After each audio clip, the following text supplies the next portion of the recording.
우리가 믿음의 삶을 살아가는 신앙 여정 속에서도 우리가 계획하지 않았던 혹은 우리가 예상치 못했던 그런 실수와 실패들을 경험하곤 합니다. 그 실패 자체만으로도 우리가 힘들고 어려운 시간을 보내야 하는데 우리의 마음까지 무너진다면 그 두려움이 우리의 삶을 다시 일어나지 못하게 하는 그런 연약함에 빠질 때도 있습니다. 때문에 하나님께서는 우리의 삶의 그런 실수와 실패 자체를 허락지 않으시겠다라고 말씀하신 하나님이기만 하지는 않습니다. 때로는 우리의 삶에 실패가 있더라도 혹은 우리가 계획하진 않았으나 실수함이 있다 할지라도 이것을 만회하기까지 하나님이 약속하신 바가 있습니다. 하나님께서는 여호수아 군대를 부르실 때도 그 여호수아에게 제일 먼저 무엇을 당부하시고 말씀하셨습니까? 두려워하지 말라. 내가 너와 함께함이니라 라고 말씀합니다.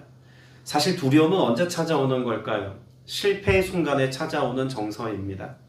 우리가 실수하여서 우리의 마음 가운데 어떻게 하지? 라고 하는 생각이 우리의 삶에 갑자기 들이닥치면 그 당황함으로 인하여서 두려움이 우리의 삶에 자연스럽게 일어나기도 한다는 거죠. 그러니까 하나님이 두려워하지 말라라고 말씀하셨던 것은 여호수아와 그 백성된 자들이 때로는 실수하고 실패할 것을 아셨기 때문에 하신 말씀이라고도 볼 수 있습니다. 그리고 이것을 만회하거나 또 이것을 역전할 수 있는 하나님의 방법은 무엇이라고 가르쳐 주셨습니까? 내가 너와 함께함이니라의 방법입니다.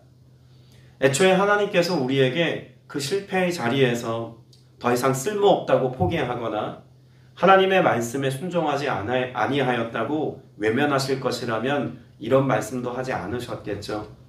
하나님은 오히려 그와 같은 삶을 살아가는 우리의 삶에 대하여서 내가 끝까지 함께 할 것이며 그 실수와 실패의 자리에서도 다시 일어나 여전히 전진하게 할 것이고 약속한 것을 누릴 수 있도록 그 성읍을 차지하기까지 하나님이 그들의 삶에 늘 함께 동행해 주시겠다고 약속하셨던 것입니다.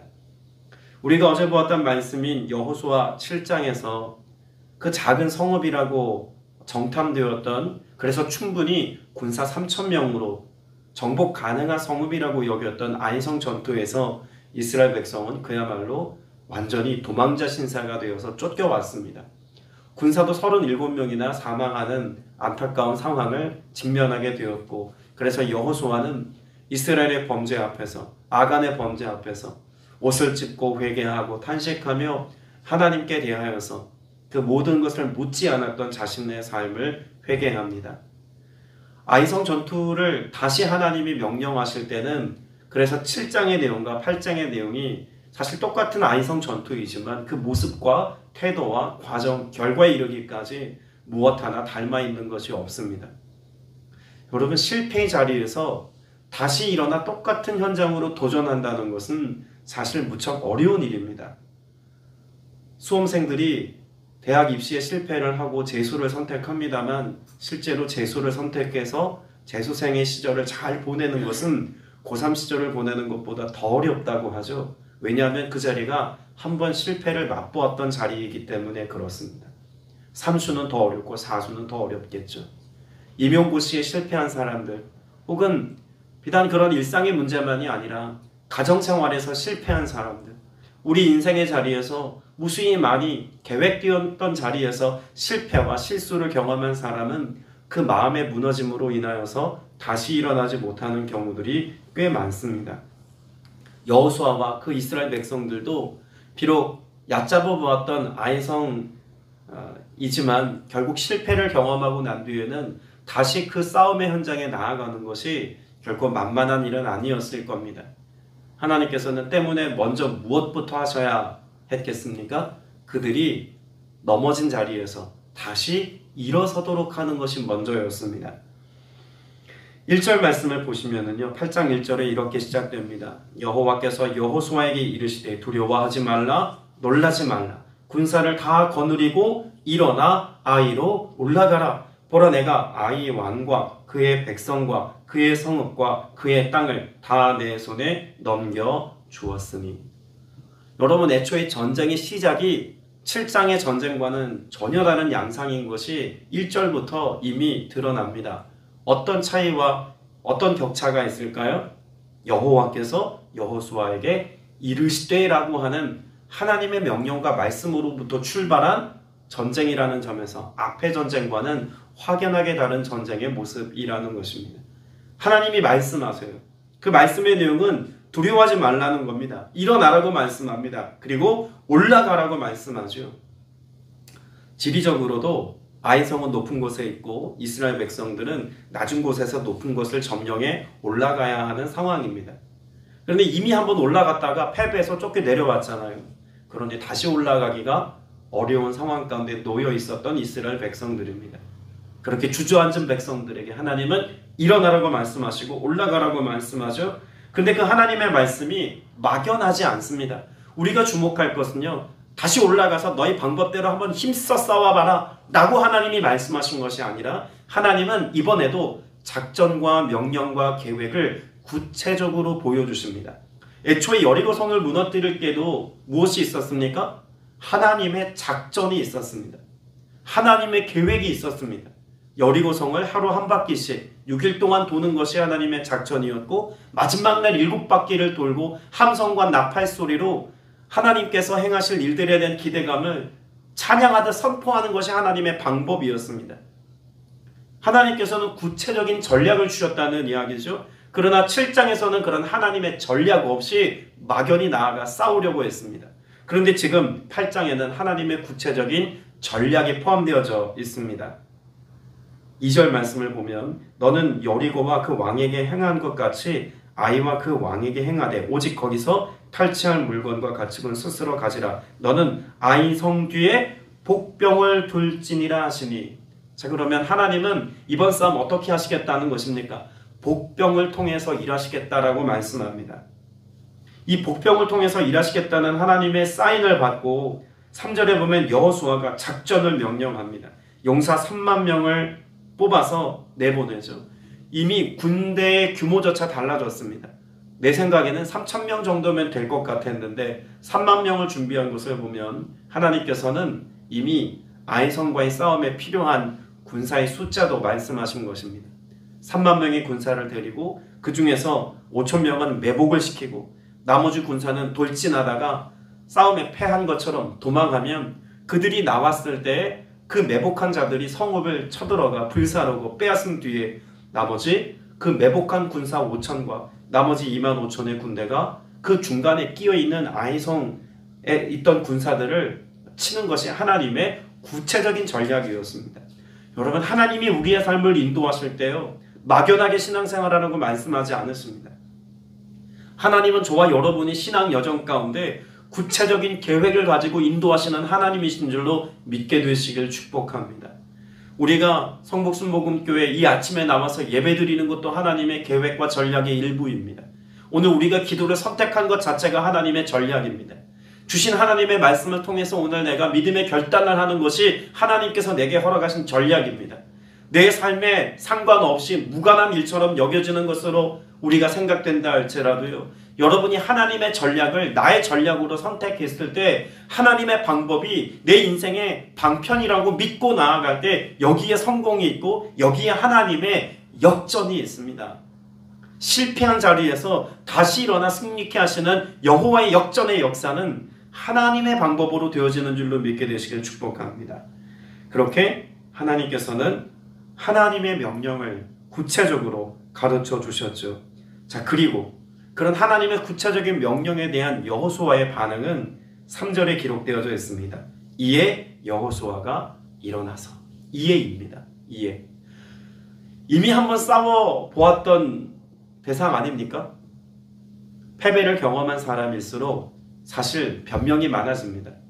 그 두려움에 대한 여러 가지 가능성들을 타진하고 또 거기에 대해서 대비하기 위한 여러 가지 자기 생각이 보태어지는 것이 맞습니다. 그런데 여호수아는 하나님이 말씀하신 하나님의 전략을 두말하지 아니하고 순종하고 이에 일어나서 라고 말씀합니다. 여러분, 우리가 하나님 말씀, 여호수아 말씀을 특별히 볼 때는요, 제가 정복에 관한 말씀인 것이 아니라 무엇에 관한 말씀이라고 강조했죠. 여호수아는 순종에 관한 역사입니다. 하나님이 말씀하시고 그 말씀하신 것이 모세오경을 통해서 말씀하신 하나님의 약속의 말씀이 성취되어지는 하나님의 사건에 관한 기록이 여호수아입니다. 그런데 반드시 이 말씀이 사건이 되려면 그 중간에 뭐가 있어야 된다고요? 순종이 있어야 합니다. 그 순종이라는 믿음의 태도를 하나님이 보시고 하나님의 말씀이 우리의 삶에 사건 되게 하시는 은혜가 있다는 것은 제가 여호수아 말씀을 전하는 내내 아마 또 말씀드리고 또 강조하는 아주 중요한 본질일 겁니다. 더불어 우리가 하나 생각해 볼 것은요. 순서적으로 볼 때 말씀이 있고 사건이 있고 그 중간에 순종이 있다고 말씀을 드렸죠. 그 마지막에 뭐가 있을까요? 사건 뒤에 또 다르게 하나님이 준비하신 것이 있습니다. 그것은 예배입니다. 뒤에 보면 30절 이하에 승리를 거둔 이스라엘 백성 여호수아의 군대가 무엇합니까? 이스라엘의 하나님 여호와를 위하여 에발산에서 한 제단을 쌓으니라고 말합니다.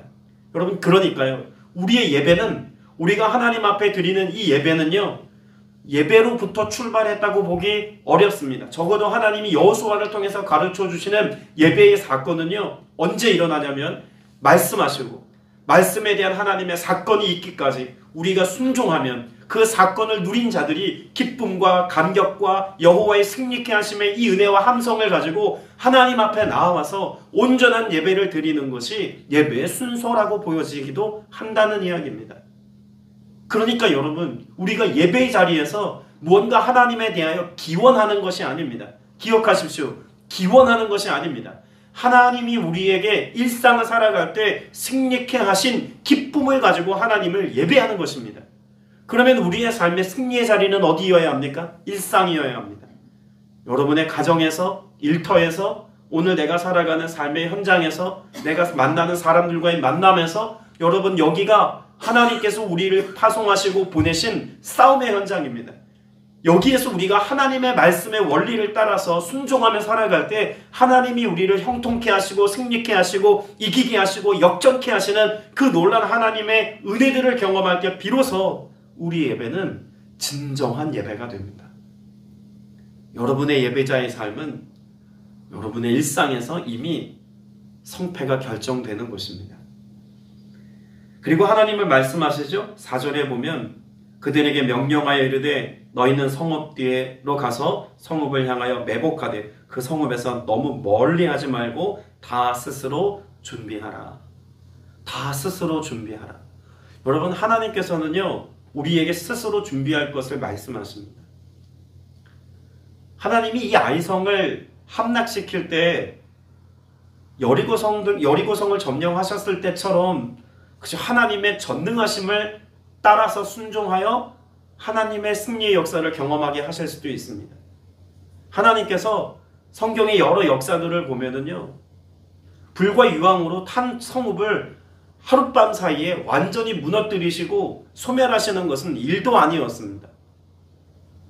소돔과 고모라 성의 멸망이 그렇지 않습니까? 그런데 하나님께서요, 굳이 스스로 준비해라, 매복해라, 그렇게 해서 나가서 지는 척하고 다시 후퇴했다가 하나님께서 사인을 보내시면 다시 전진하여 그들과 싸워서 그들을 진멸해라. 왜 이런 복잡한 과정을 하나님이 굳이 말씀하셔야 했을까요? 전능하신 하나님이신데 하나님의 방법이면 한순간에 바람을 불어서라도 그 성읍을 쓸어버리실 수 있는 하나님이신데 왜 그랬을까요? 하나님은 저와 여러분을 하나님 나라 역사를 이루어가는 동역자로 불러주셨습니다. 우리가 예배자가 되려면요, 반드시 하나님과 동역자가 되어야 하는 거예요. 일상에서 하나님과 동역하는 기쁨을 맛본 사람들이 비로소 하나님을 전심으로 예배할 수 있는 것입니다. 하나님이 행하신 일들을 찬양할 수 있는 것입니다. 하나님의 영광을 하나님의 영광으로 돌릴 수 있는 것입니다. 오늘 저와 여러분이 그 동역의 자리에 있다는 사실을 꼭 기억하십시오.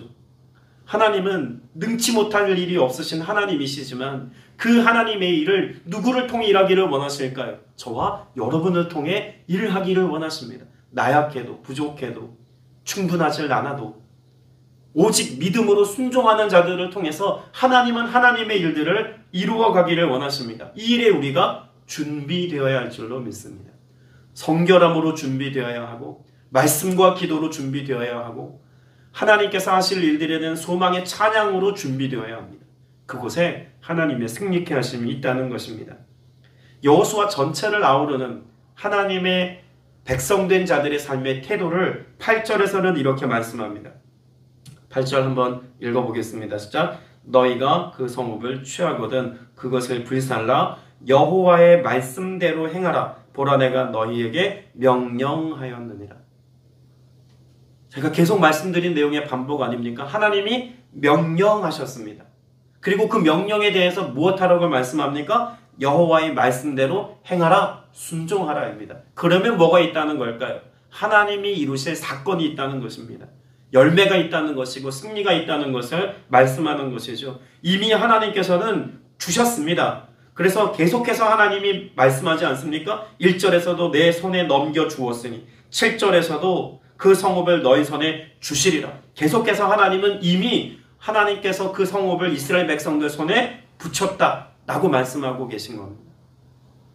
오늘 저와 여러분의 삶에 믿음을 갖는다는 것은요, 막연한 하나님을 믿는 것이 아닙니다. 하나님이 일상에 내게 예비해 놓으신 것을 말씀하셨을 때 그 말씀이 성취되어질 것을 믿는 것입니다.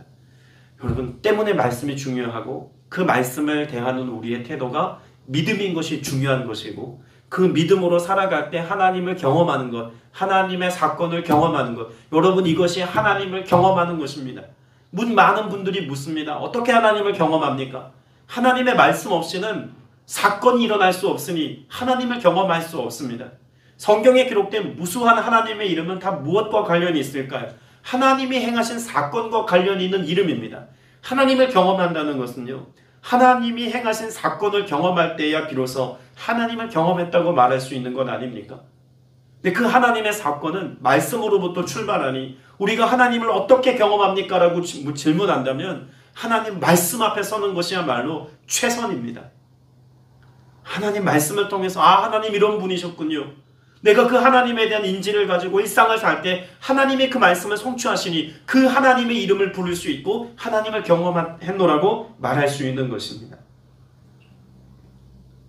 여러분, 하나님의 작전이요, 하나님의 명령이 이미 하나님께서 그 모든 상황을 다 보고 계신 것처럼 전개된다는 것을 극명하게 보여주는 장면이 있습니다. 17절 같이 한번 읽겠습니다. 17절 시작. 아이와 베델에 이스라엘을 따라가지 아니한 자가 하나도 없으며 성문을 열어놓고 이스라엘을 추격하였더라. 자, 아이성에 있던 군사들이요, 이스라엘 백성들이 와 하고 밀려갔다가 이전처럼 와 하고 후퇴합니다. 그러니 이미 승리를 한번 맛봤던 아이성 사람들이 왕과 더불어서 이제 무엇합니까? 얘네들이 또다시 도망가네? 이번에는 가서 다 죽이리라. 그리고 성문도 활짝 열어놓고 추격하기 바쁩니다. 그런데요, 하나님은 무엇을 하셨을까요? 그 매복된 군사들을 이미 5,000명 매복시키게 하시고 그 성읍으로 나아갔다가 패배한 것처럼 뒤로 물러서라는 작전을 명령하셨을 때는 무엇을 알고 계셨던 것입니까? 아이 성읍에 있었던 왕이 성문을 활짝 열어놓을 것을 아셨습니다. 그래서 매복된 군사들이 그 성문으로 들어가서 그 성읍을 불사르고 그 성읍에 있는 모든 것들을 진멸합니다. 하나님의 작전에는요, 무엇이 있을까요? 하나님의 비전이 있습니다. 하나님은 아시고 말씀하시는 분이세요. 우리에게 말씀하신다는 것은요, 분명히 하나님이 그것을 오늘 보신 것처럼 우리에게 말씀하신다는 전제하에서 우리가 믿는 것입니다. 하나님은 우리의 삶에 막연하게 말씀하시지 않으셨다는 것이 여기에서 드러나는 것이죠. 여러분이 명령과 이 작전을 수행하는 과정 가운데 우리가 오늘 가장 중요하게 보아야 될 것은요, 여호수아의 손에 들려있는 무기가 무엇인지를 보아야 합니다. 그래서 오늘 18절 이하부터 우리가 함께 읽은 건데요, 18절에 보면 여호와께서 여호수아에게 이르시되 말씀하죠. 내 손에 무엇을 들라고 말씀합니까? 단창을 들어 아이를 가리키라. 단창이에요. 당시 이스라엘 백성들이 전쟁을 치룰 때요, 적어도 장수의 손에는 무엇이 들려 있어야 하냐면 철제 무기로 되어져 있는 장검입니다. 긴 칼이겠죠? 그 장검을 들고 나와서 싸웠어요. 행여 만일 그것이 철제 무기가 아니라 할지라도, 청동검이라 할지라도 단창을 드는 예는 없습니다. 장수가. 그러면 칼도 아니오, 방패도 아니오, 그렇다고 긴 창도 아니오. 단검을 들었다는 것은 하나님의 어떤 메시지가 있을까요? 이 싸움을 여호수아의 실력과 능력으로 성취하여 승리케 하시는 하나님은 아니시라는 것입니다. 누가 싸우시겠다는 겁니까? 하나님이 이 모든 전쟁을 지휘하신다는 것을 이 단창이라고 하는 작은 메시지 안에서 발견할 수 있는 것입니다. 그럼 여호수아는요, 어떻게 반응했을까요? 26절을 읽겠습니다. 26절입니다. 시작. 아이 주민들을 진멸하여 바치기까지 여호수아가 단창을 잡아둔 손을 거두지 아니하였고. 여러분, 이 단창은요, 호신용의 무기에 가깝습니다. 그리고 이 단창은 주로 휘두르는 용이 아니라 던지는 용이었어요. 그러니까 다급할 때 사용하는 무기라는 겁니다. 그러니까 무기라고 보기도 어렵죠. 장수의 손에 들려있는 무기로서는 더더욱 어울리지 않습니다. 그런데 하나님이 단창을 잡으라고 말씀하셨으니 이 단창을 아이성을 진멸하기까지 놓지 않았던 여호수아에 무엇을 보여줍니까? 믿음인 겁니다. 하나님이 이 싸움을 이기게 하실 것이고 나의 실력, 나의 능력, 나의 경험 이런 것 가지고 하나님이 이루시는 것이 아니라 내 몸에 지닌 이 작은 것을 통해서도 하나님이 일하신다는 것을 보여주는 것 아니겠습니까? 여러분, 하나님이 여러분에게 이미 손에 들려주신 것일지라도 그것이 아무리 작은 것일지라도 여러분 이것을 하찮게 여기지 마시기 바랍니다. 하나님의 손에 붙들리면 여러분 이것은 우리를 승리로 이끄는 무기가 됩니다. 마치 모세의 손에 무엇이 들려 있었습니까? 지팡이입니다. 마른 막대기입니다. 목자들이나 쓰는 아무짝에 쓸모없는 마른 막대기입니다. 근데 그 마른 막대기를 통해서 하나님은 홍해를 가르셨습니다. 마른 막대기를 통해서 반석에서 샘물이 나게 하셨습니다. 마른 막대기를 들 때 하나님께서 이스라엘 백성들로 하여금 나아가게 하셨습니다. 마찬가지입니다. 여호수아에게도 여호와의 말씀대로 행하라 라고 하는 그 명령을 준행하기까지 내 실력과 탈 수 있는, 나를 뽐낼 수 있는 대단한 무언가를 준비하라고 말씀하는 것이 아닙니다. 일상에서 내가 늘 사용하는 작은 것을 통해서도 하나님은 놀라운 역사를 일으키십니다. 몇 주 전 제가 저희 가정에서 이 고무장갑 때문에 벌어진 사건을 말씀드렸더니 우리 남성 집사님들이 계속 저를 놀리세요. 목사님, 고무장갑 사셨습니까? 막 그런 이야기를 자주 하세요. 근데요, 여러분, 고무장갑 이거 아무것도 아닌 것 같죠? 이 고무장갑 하나 있으니까요, 제가 가정을 섬기는 일에 더 성실해지더라고요. 결국 사주었습니다. 아내가 제 손에 맞는 고무장갑을 사주어서 고맙게 설거지하고 있고 가정을 섬기는 일에 사용하고 있습니다. 여러분, 이것이요, 아내의 마음을 평안하게 하고 즐겁게 하고 아이들의 삶을 돌보는 중요한 도구가 되더라고요. 그 고무장갑이 뭐라고요? 그 분홍색 고무장갑은 아무것도 아닙니다. 그런데 그것이요, 내가 헌신의 도구로 사용되었을 때 가정을 화목하게 하고 행복하게 하는 도구가 되는 겁니다. 여러분, 우리의 삶에 일상에 아무것도 아닌 것들이 있습니다. 내 손에 들려진 단창과 같은 것들이 있습니다. 이것이 헌신의 도구가 되게 하십시오. 이것이 하나님의 손에 들려져 있는 거룩한 무기가 되게 하십시오.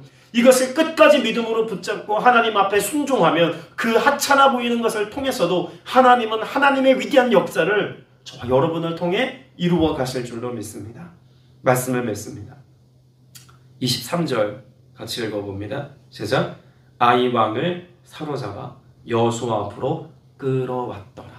여러분, 하나님의 완벽한 승리이고 더불어 하나님이 일으키신 역전입니다. 하나님이 일으키신 역전. 그전에는 여호수아가 패배하여서 옷을 찢고 탄식했는데 지금 아이의 성을 점령하고 그 아이 성의 왕이 여호수아 앞에 무릎 꿇었습니다.